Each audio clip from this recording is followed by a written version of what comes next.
Hi, welcome to another episode of Britannia BQ. Today we're making a dish that's called, actually, I don't have a name for this dish yet. I made it up about a year ago, and I've made it so many times, but I just haven't been able to come up with a good name, so I better think of one before this video comes out.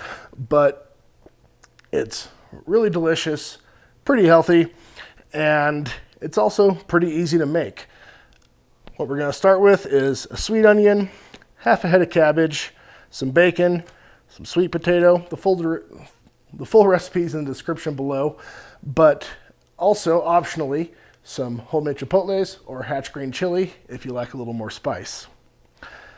First thing I'm going to do is take these sweet potatoes that I've cubed up here, you can see, put them on the smoker at 185 degrees for right around an hour. I'm not trying to cook them fully because after I take them off the smoker and have that nice smoke flavor in there, I'm going to saute them in the bacon grease from after frying the bacon.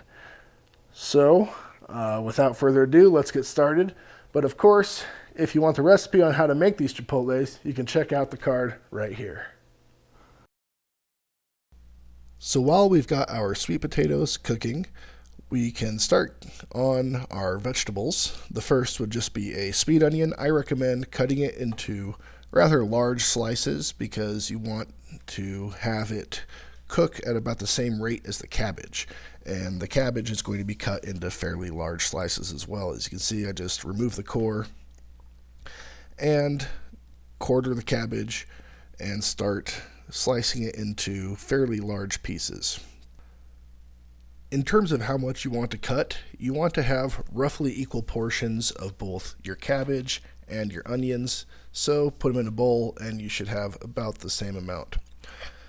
When you're cutting the chipotles, all you need to do is cut off the ends, slice them into strips, and then turn them 90 degrees, dice them a bit, and you can do some mincing depending on how finely you want those chopped.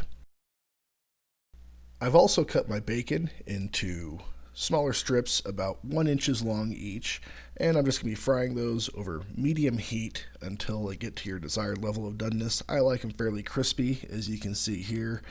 Place them in a paper towel, wrap them up, and they can soak out some of that extra grease.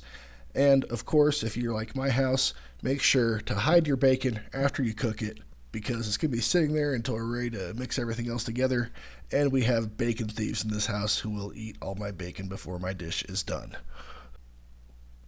With the bacon cooked and the vegetables cut, we're ready to start with the sweet potatoes once they come out of the oven or smoker. I've set aside my herbs here in a bowl. Those were just about 3 tablespoons of garlic, 1 teaspoon of salt, and a tablespoon of herbes de Provence. I added some of the bacon grease in there to start getting the dried herbs a little bit rehydrated to get better flavor out of them when I cook.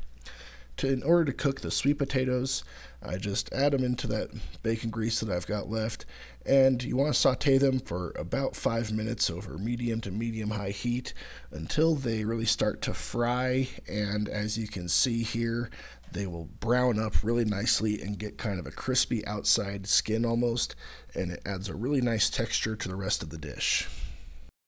So now, since I recorded all this, I actually have finally come up with a name.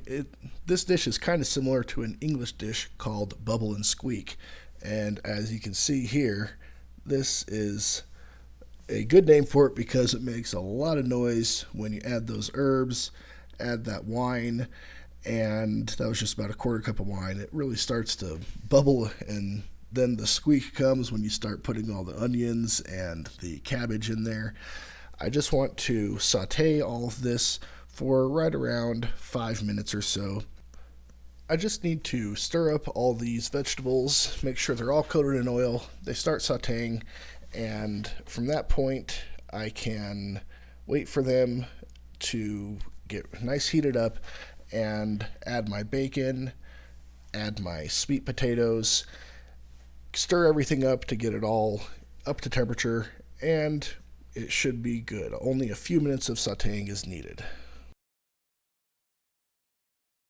So that's it for making this easy dish that, well, still has no name as the time of filming this.